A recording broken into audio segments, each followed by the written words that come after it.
Gia Rastogi, thank you so much for coming in. How you doing? I'm good, thank you. Thank you for having me. Is this your first interview? Yes, Okay. it is. So, why I ask you to come in? So, this young lady, 16 years old, and she just wrote a book.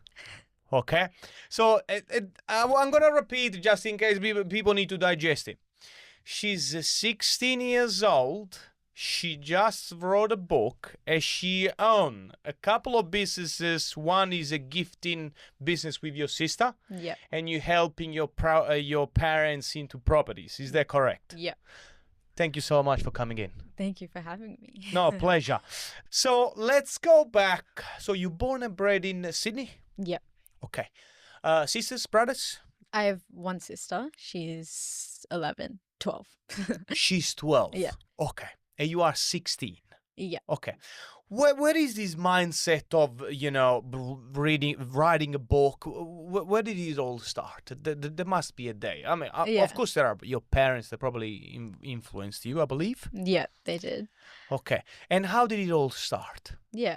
I mean, I guess my first memory of, property in general was that my dad was working on this renovation project, and me and my family, we went down to see what he was up to and what he was doing. Right. And he asked me he told me, he was like, if you do these 3 simple tasks, then you'll get a cupcake in return. And I was like, I had a sweet tooth. So of course I was like, that's perfect. I'm going to do this. So it was just painting a door, something really simple with a paintbrush. And then I got a cupcake at the end. It was a vanilla cupcake, blue icing. It was like delicious. Yeah. But that was my first, I guess, memory of property. And ever since then, the conversations about financial literacy or like investing, it started all popping up, and it started, really influencing me in a way. So, okay. So your dad said, hey, you want cupcakes? Help me out. Yeah. So pretty much. Tattooed this kind of like, in life, if you want to get something, you need to give something. Exactly. That's, I would say, is the basic of a business, healthy business. Yeah. Well done. Okay. And how did the book came about? Tell me, how did you start? Yeah. I mean, I guess it comes down to, I was in year 7. So I'm in year 12 now. So in year 7, I was working with my parents, learning about property. My dad was teaching me a bunch. He was, whiteboard explanations or like telling me to which books to read. And then that's when I started learning a lot about financial literacy. And I realized that so many of my friends didn't have that kind of influence or exposure to these concepts.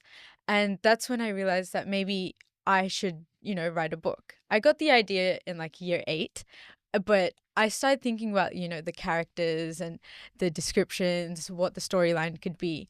But then I kind of left it at that because, I was a bit nervous, kind of young. Yeah. It was at the start of 2023 where I had a really rough draft, but then again, school got in the way. So then I left it all there. Right. And then it's been almost a year that I've been actively working on it. So, working on the structure, because the way the book's structured, it's very much about the conversations that the characters have. Yeah. Rather than, step A, step B, step 3. So then I wanted to make sure the concepts flowed from one to another. So it made sense of how they're discussing one thing and then it moves on to the next thing. Yeah. Because the way the characters are, made, because it's all fictional, so the way the characters are made, they all have opposing views on everything. So they're debating or discussing. So then it gives the reader a feel of maybe the reader can relate to what some of the characters are saying as well because of how it's structured. So, yeah, I mean, I got a final I had a draft that I was happy with in about May, and that's when I started working with a self-publisher in Canada. And then I started reaching out to a bunch of financial experts or founders and people in the industry, and they came back to me with a bunch of awesome suggestions or things that I could add, some feedback. And even though the plan was to get it finished before my 16th birthday, Yeah. it was so many good things that they like said that could improve it or take it to the next level. So I delayed the deadline a bit, and we focused on, implementing those things and then being able to, get the best version out there rather than just something. Just a book. Yeah, just a book. So that's what I think really brought it to the next level. Interesting. So it's been a long process. Very long. Okay. Yeah, that's so interesting. So you started. So now going back to you say your dad asked you to read certain book first, and Yeah. that's where you got the idea. Yeah. Can you mention a couple of books that you Yeah. started that gave you the idea? Yeah. So I guess one of the really simple books is Who Moved My Cheese? Yes. Yeah. So it's like Small book, but it's powerful about the mindset and the Yeah. personal development. And then there was also Rich Dad Poor Dad. yes. It talked about Another one. Yeah, so a bunch of concepts from there are also in my book as well. So, when I read Rich Dad Poor Dad, I was in year 7. So, a lot of the concepts were quite, confusing to me, obviously. Yeah. So, I guess in a way, my book, it breaks them down a bit further to a Yeah. way that my year 7 self could understand it, because otherwise it was just a bunch of, hard words and things that didn't make sense. But the way that the book's written, it's more about, Sam, he's the main character. He'll talk about something, and then, for example, Evelyn will be like, oh, wait, what does PBR mean? And then they start explaining that stuff, and then it just flows on in a way. Yeah. Yeah. I love when you said. So I did read both these books. Yeah. Rich Dad Poor Dad was explaining the quadrants, employee, Yeah. self-employee, and I love that you say that like you break it down in in simple words to make Yeah. anyone to understand the concept. Okay, what chapter in your book they can people can have a look? That you explain a little bit more the details about this. Yeah. Do you remember the chapter? It's all spread everywhere. Yeah, I mean, I guess it's so basically it's kind of split up into 2 parts, I guess. Yeah. So the first section is more about the personal development, setting the goals, the vision, Yeah. understanding that if you want to, invest in property or invest in stocks, you need to first understand why you're doing it in the first place. I love that. Yeah. Because there's no reason of, why would you take such a big risk if you don't have a reason of why you're doing it? Yeah. So that first half of the book is more about, understanding, like in Rich Dad Poor Dad, the cash flow quadrants, or understanding the law of attraction, the scarcity mindset. And then the second half of the book is more about the financial literacy. So understanding the concepts like compounding or leveraging or pyramiding. So it's kind of split up in a way that way. That's amazing. I love that. And when I was looking at your book, they don't teach you this stuff at school. Yeah. Which leads me to the next question. Like you're going to school, like you got the teacher, you probably, as a 16 years old, know more with certain teacher, maybe they're teaching another topic. Yeah. Okay. What's the reactions of people in your school? And this can be friends or teachers. Yeah. Tell us, please, the positive reactions. Yeah. And tell us, please, the negative reactions. Yeah. I mean, I guess I didn't really tell many people about it when I was starting out, because obviously I was scared about, people Be judged. being judged. Or I wanted to show like, oh, look, here's what I've done, rather than, oh, I'm working on this, and then everyone would be skeptical about it.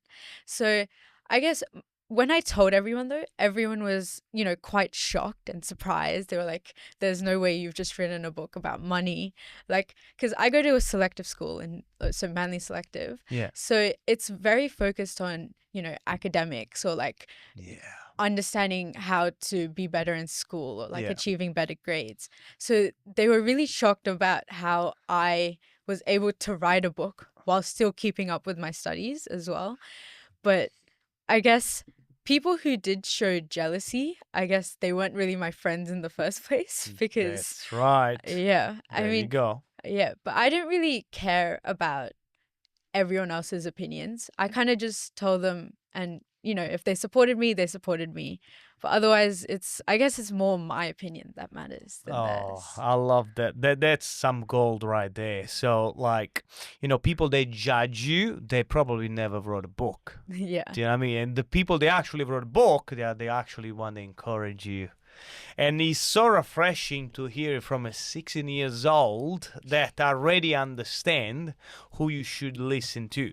Yeah. Because I know there are a lot of people in the 40s and 50 and they don't have the courage to put themselves out there Yeah. and be willing to go through that. That's actually amazing. Well done. Okay, so well done. I'm just letting sit and absorb it. I love that. What about teachers? What did I say?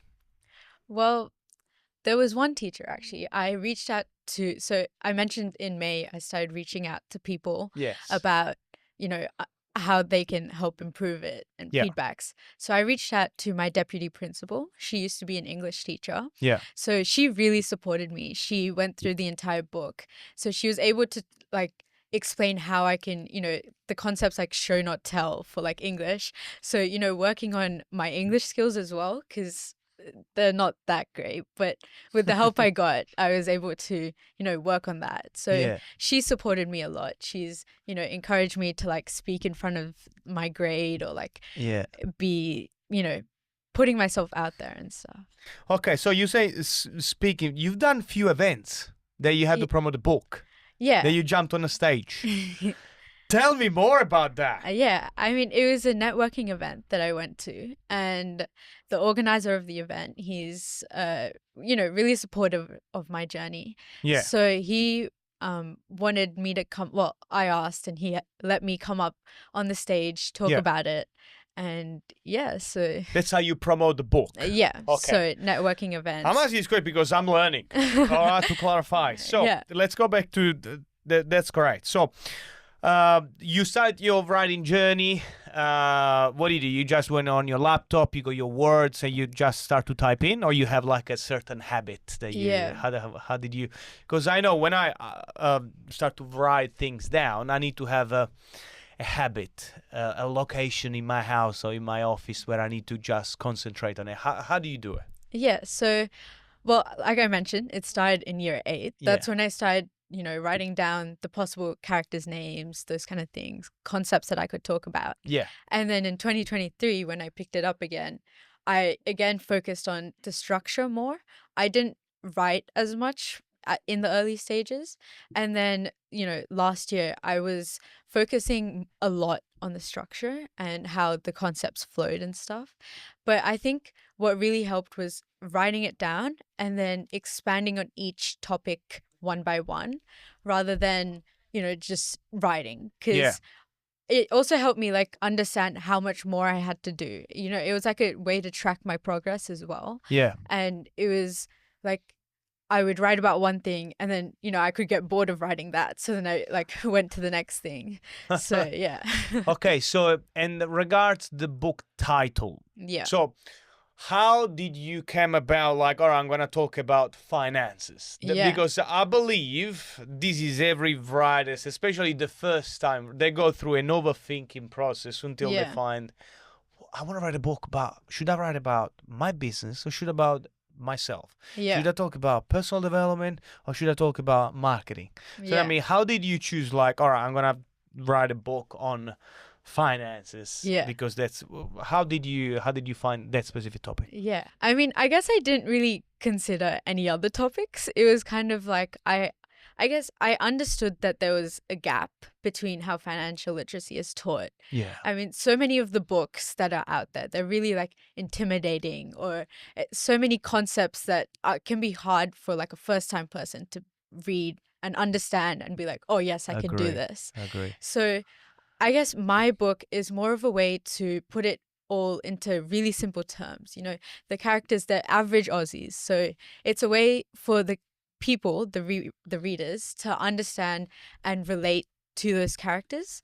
And it's also, I guess, about the financial literacy. It's not being taught in school. And, that's the subtitle of my book as well. It's not taught in school. So it was my way of putting it out there and exposing more people, inspiring more people, for them to be able to understand the concepts and at least know that it's something that they can do as well. Because I Yeah. guess there's a lot of misconceptions about how you must be wealthy to be successful in You're investing, right. or you need to know everything so then you can, be successful again. But Hmm. I guess even just taking those small steps and then turning it into habits and then, making it a lifestyle. Yeah. And then it's those kind of things that help to build up the overall vision. Nice. I love this. You mentioned habits and lifestyle. Yeah. Tell us about your habits right now, because you've been able to write a book, Yeah. run a business, and doing well at school. Yeah. You know what I mean? And for a 16 years old, there's a lot going on right Yeah. there. So what's your day-to-day schedule right now? What time you wake up? What time you go to school? What time you Yeah. finish? How do you break it down? Yeah. So I guess I like to focus on, the personal growth Yeah. and then the working and then also relaxing, because obviously you can't just always be doing 100% productivity. Sorry if I stop. Yeah. Repeat that again. Yeah. I really like, because we need to digest that. So first one, say again. Personal growth. Yes. So working on yourself. Yeah. And then there's a second, the work ethic. So, achieving your work goals as well. And then the third thing, which is the most important, is relaxing and having fun. So, doing things that actually make you happy. So for me, that would be listening to music or watching TV shows or, watching movies. So those kind of things. Switch off. Yeah, to just switch off, turn everything off and just, have some fun and relax. And thank you. Thank you. Sometimes I'm talking about myself. Yeah, sometimes I struggle to switch off. I'm full on with my job, but so refreshing. What do you see with people your similar age? Yeah. Okay, because I often see, and this is, based on my family member and cousins, and I see they spend a lot of time play video games, which I'm not against with. Yeah. It's so refreshing seeing someone that actually write a book. Yeah. Do you know what I mean? Now, what do you see out there at the moment? And I believe that's the reason you wrote a book, because Yeah. there is a gap. Do you know what I Yeah. mean? What do you see out there when you go to school? Yeah. I mean, so I'm in my final years of schooling. Yeah. So a lot of people are very focused on the academics now. So being able to achieve the good grades in like HSC and your ATAR. Yeah. But I think what we don't touch upon is what to do afterwards. Yeah. After year 12, it's all about, managing yourself. You're adult now, so you're in like the big world. So it's hard to, no one really teaches you about the financial literacy or what you should do about, budgeting or like saving, investing, setting goals for yourself. Because, and not that it's a bad thing, but I see so much like impulse spending, I guess. So many people Yeah. were going, because we have a petrol station across the road from school. Yeah. So people are just like in their free periods, they'll go down, hot chocolate or like coffee. Yeah. And then I think to myself, I'm like, where are you getting the money from? You know what Yeah. I mean? There's like, so I guess it's more about setting in those healthy habits. I'm not saying it's a bad thing to, buy your good treats and stuff. I do it myself too. Yeah. But I guess it's controlling yourself as well, or, saying, oh, only one thing for this week, or, that kind of removing impulsive Yeah. decision. thing. Yeah. I love that. Save money and budget. Okay, what would you say is the first step for someone they struggle to put some money away? Maybe they want to invest, but they can't accumulate money for a deposit, Yeah. for example. What would you say is the first step? Yeah. I mean, I talk about it in my book as well. There's this, what I've done. So obviously, this is a very small example of what I've done. I have like a little piggy bank, and it's one that I can't open up. So once I put the money in there, it's locked away until I like break it open. Right. So I guess that's my smaller version of doing it. Yeah. But in a way, for the real life, I would say, setting aside like 10% of your income or like 20%, according to whatever works for you, Yeah. putting aside that income and locking it away until you actually need it for investing or whatever you want to spend the money on. So like try to save 10% at the time. Yeah. Okay. So like being like creating that habit, like always, oh, here's my paycheck, there's 10% gone.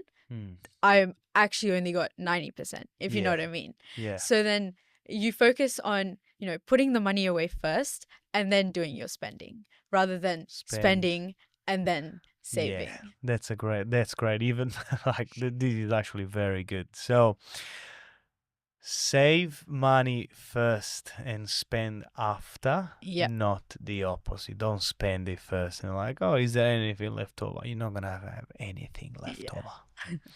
Is that correct to say that the first step as well would be tracking your expenses and understand where your money goes? Yeah, first? definitely. That's what I've done. Like I have a couple of investments.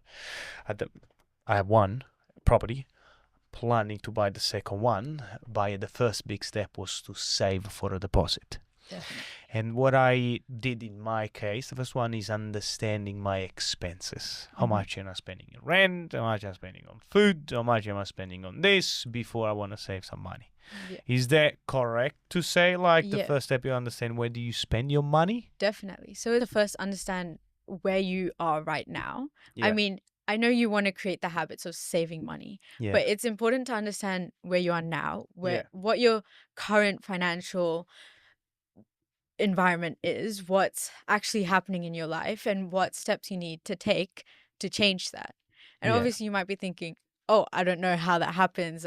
But then again, there's people out there to help you, accountants or financial advisors. They're all there to help you do these things, Yeah, you know what's funny that you just mentioned financial advisor. I had a chat with this guy. He's big, Ben Nash. He's and I referred them a couple of clients to them, and he said the same thing.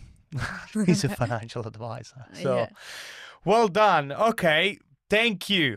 The other things that I want to ask you is your online presence and how you utilize social media instead of being utilized by social media. And I know younger they are, easier is to be hooked. And now doesn't mean that you need to have 60, because I know 45, 55 years old, they're hooked on social media scrolling. We could go anywhere. So what are you doing now for your social media? This can be marketing strategy. And the other question regarding social media is how do you use social media instead of be distracted and be used by social media? Yeah. I mean, I guess it comes down to, so for my book, what I've been doing, I've created an Instagram account. I've been posting on my LinkedIn. So it's it's not salesy stuff. It's, giving tips or tricks, like how to achieve your goals, those kind of things. So I've been creating content for, some while now, but I do want to expand more on it. I want to expand my following and, really put out the tips and tricks. So for people who are hooked by social media, they can scroll down and then they'll see my stuff and they can learn a bit more while still being hooked, I guess. Yeah, okay. Do you get distracted? That happen to you? Like sometimes you go there and you need to see a couple of DMs for your book and you end up watching cat videos? Did it happen? Definitely. I mean, probably not cat videos, but my girlfriend loves. I have a cat and she always end up watching cat video and she get hooked and I get hooked and I was like, okay. Any tips regards, like, do you remove notification regards removing distraction? Because I believe your schedule is pretty full on. You got school, you got book, you need to market your book, you're managing a business. Like, that is something you're doing from a, what do you do on your phone? Like, do you turn notification off? What do you do? Yeah, I mean, I recently learned that it's really good to turn off all your notifications. So I only have it on for like my important apps like LinkedIn or like Instagram, because those are the ones that I've used for like work and stuff. But then other than that, my phone's like pretty much always on do not disturb. So I'm never getting those notifications unless I tell myself that I need to check my phone and then I go onto it. Okay. So turn notification off. Okay. Love that. Now, going back to the book, what would you say is the healthy time frame that you want to, for someone who's writing the first time a book, to actually say, hey, don't expect it's gonna happen in 2 months. Yeah. Expect like it's gonna be a process. It looks like every people I speak to, they actually done it, like you, Yeah. has been a process. What would Yeah. you say? 12 months, 2 years? Yeah. What would you say roughly? Of course, every person is different. Yeah. I mean, I guess there isn't a time frame it's really good to set a deadline and then working towards that deadline. But I can't tell you what your deadline would be because it's Yeah. up to you to decide.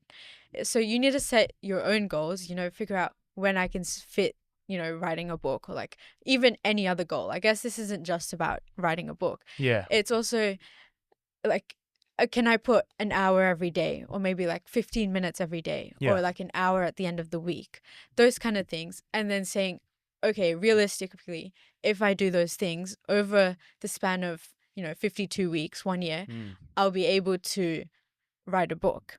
But I think what's most important is having the deadline because unless you don't have that deadline, you're just going to keep going. I mean, you can always go that one step better, like just keep going further and further. So interesting. Having a deadline, get people to, I can't remember which one is the law called, when you put like an end beginning with the end in mind. Yeah. Pushes you to actually try to get it done. Did you have like a certain time every day, like, oh, I spend 20 minutes a day, or I spend half an hour a day, or doesn't matter? Well, how do you create a habit every day to say, Yeah. I'm gonna... I mean, for me, it was a bit harder because, with school, there was like assessment periods or like times where I had to focus a bit more on school rather than the book. Yeah. But I guess it was finding that balance as well. So working on my book when I had the time. So sometimes I wake up early in the morning to, focus on things, or like I might know that I have to finish this by a certain day. So I'm working towards that goal. But what's funny as well was we went to America and New Zealand at the start of this year. So, and America was mid-year, but we hired a car. So we were in the car, and in the backseat, I was, typing away, writing, planning. So I guess it was a really long, extensive process, but it was so worth it in the end because of, the praise and support that I'm getting now. Yeah. Do you use like any specific device? You just a laptop? Sometimes you go on your phone. Sometimes you go on the iPad. Where do you go? Because often I find myself writing on a phone. Yeah. I mean, I guess what works for you is going to work best for you. But for me, I did a lot of the planning on pen and paper. I did a lot of like mind mapping. I probably still have the book somewhere with like pages of just, of what I've done. Yeah. And then later on, I put it all into a laptop. That's where I mainly worked. I worked on Google Docs. Yeah. So putting it all down and then expanding one by one. Because I feel like that's the good thing about technology is you can go in, edit it, and then it, works around it. Yeah. And what about people that use ChatGPT to write a book? How legit is that, and how real is that, and how connected with people it is? Have you ever tried? Because I got people, oh, you can write a book in 1 week. I'm like, really? Yeah. I don't know. I mean, I guess ChatGPT can be good if you're using it for the right purpose. And what I found is it's good to like get ideas from it, but writing the entire book from it would be a bit silly. I mean, the entire point of writing a book is putting something out that you're, passionate about, or like you are like you're knowledgeable about it. It's a self-discovery process. Like exactly. Even Jordan Peterson say, like, writing is thinking. Yeah. I mean, please keep going. Yeah. So, well, for a period of time, it was also writing for me as well. Like it was for putting my thoughts out there, and then later on, it was like, how can I share this with the world now? Yeah. So how can I inspire other people? Yeah. So. Yeah, I mean, ChatGPT can be good for, prompt. Like, it depends on how your prompts are, You have to understand how to use AI to your best of abilities. I mean, it's not just about, oh, ChatGPT, write me a book of 1,200 words, and then it, like, goes ahead and writes you a book. Yeah. But it needs to be something that you actually put in thought in mind. Because if you compared, like, a ChatGPT book and a human book, I guess I'm pretty sure a human book would be better, but Yeah. correct me if I'm wrong. No, I agree. I haven't wrote a book, but I want to, and I'm going through the process now. And yeah, I agree. Like, I believe you want to write a book because you're going through a self-discovery process at the same time, Yeah. and make your thinking clear and more effective. And that's maybe, yeah, I agree with what you say. Use ChatGPT not to write a book, but to bring ideas where you can evolve and make your own. Yeah. Amazing. Love this. Hey, another couple of questions. I know we've been already 40 minutes. The other question I have for you is, you've been speaking on the stage. Mm-hmm. A lot of people freaks out. Yeah. They go on the stage, oh my God. So how did you, give some tips for people, like every time they feel nervous? Yeah. I know before this podcast, you were a little like, oh my God, what's going to happen? But you're doing great. Yeah. So, how was the first time you went on the stage to actually market your book? Yeah. So it was actually the first time that I was, put myself out there. Yeah. It was a personal development, I guess, camp. It was a weekend. It's Yeah. called Empower You. I highly recommend for. I've heard. It's from Brent Williams.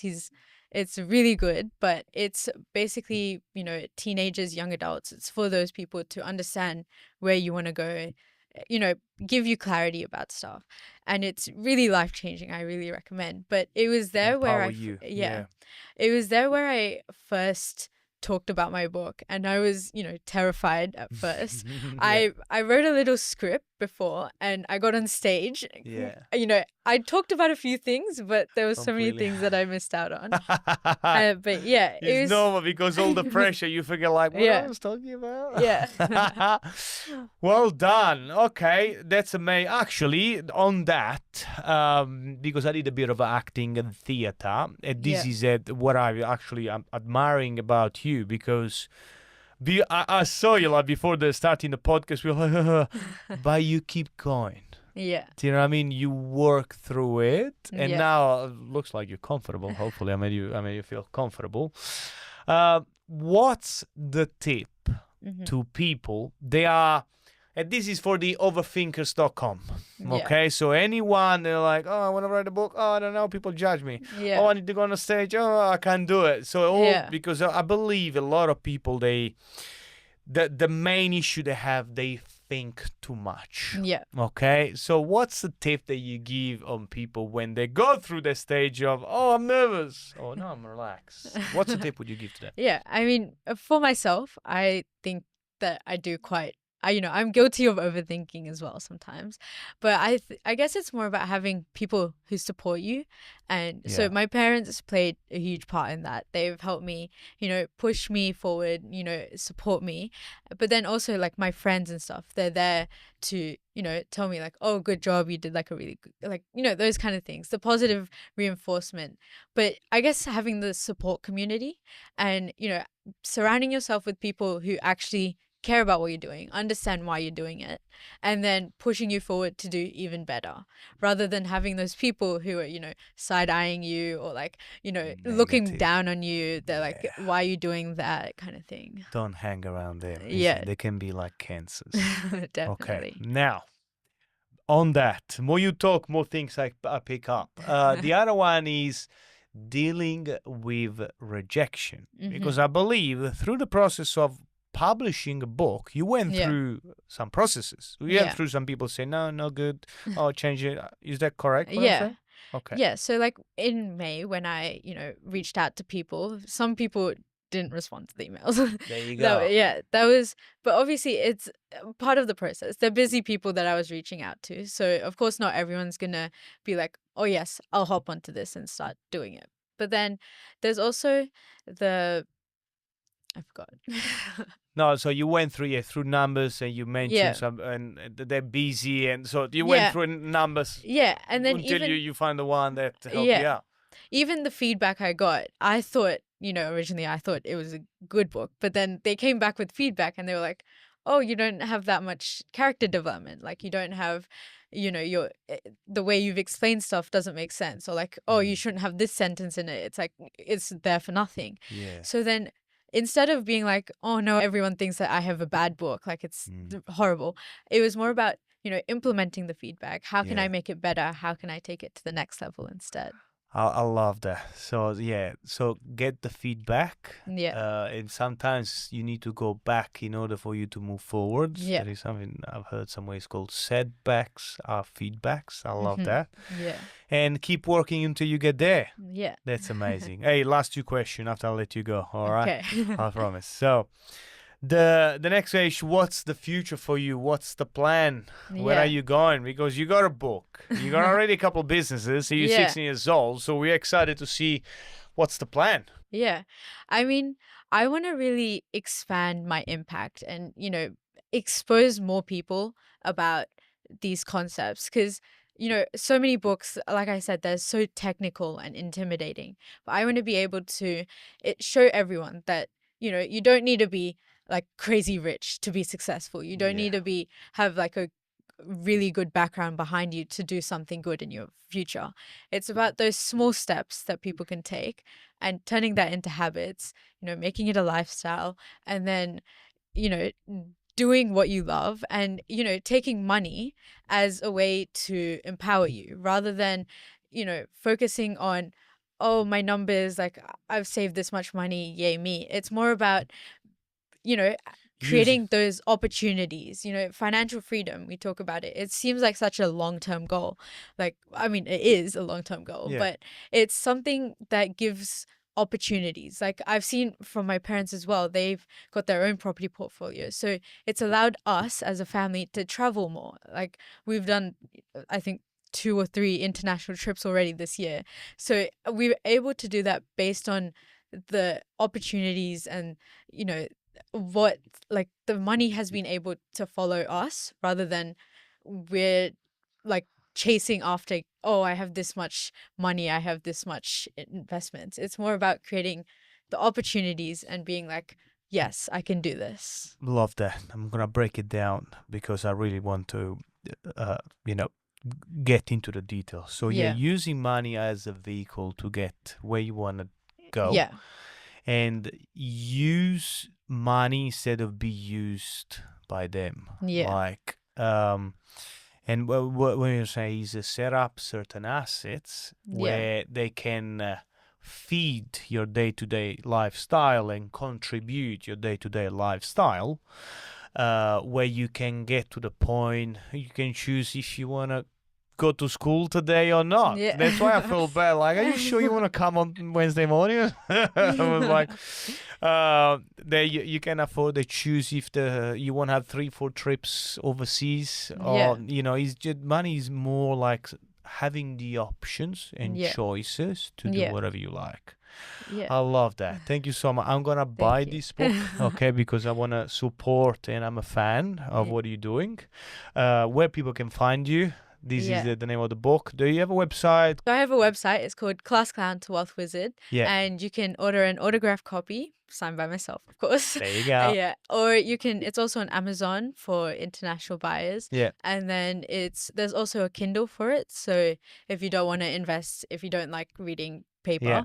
then you can, get on a Kindle. You can read that anywhere. So Yeah. even though it's on Amazon Kindle, you don't need to have an actual Kindle to read it. Yeah. But then I'm also on Instagram, Class Clown to Wealth Wizard, pretty much that's the username. I'm gonna put the link below. Yeah, Okay, perfect. people can watch and have a look if they're interested in.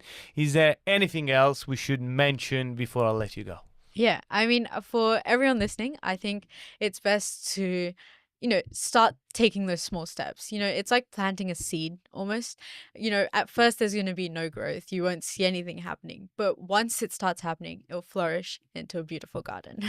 Oh, love that. That's amazing. Okay, now you made me think another question. Sorry, I'll let you go.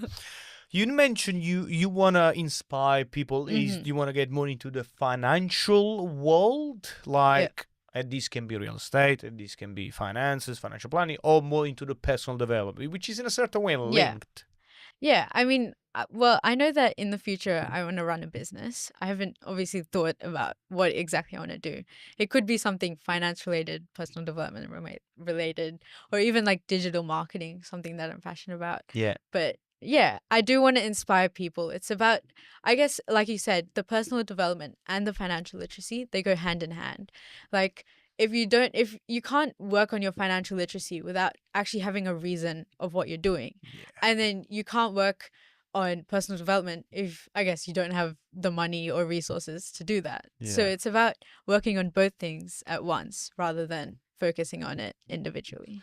I love it. Hey, thank you so much for coming in. Well done. You did great. I'm going to buy the book, and you can follow Gia on Instagram. You got Yeah. everything. LinkedIn, Facebook, YouTube. You got a YouTube channel Yeah. as well, and we're going to put this interview on my YouTube, and it's going to be on Spotify, Perfect. Apple, everywhere. So when people type your name, you're going to pop up. Yeah. Great work. Thank you so much for coming in. Thank you so much for having me. Hey, that was good.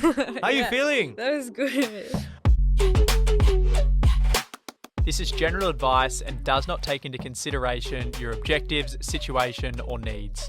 You should consider if this advice is suitable to you or your circumstances, and please read any applicable PDFs beforehand. This is a Henderson podcast production.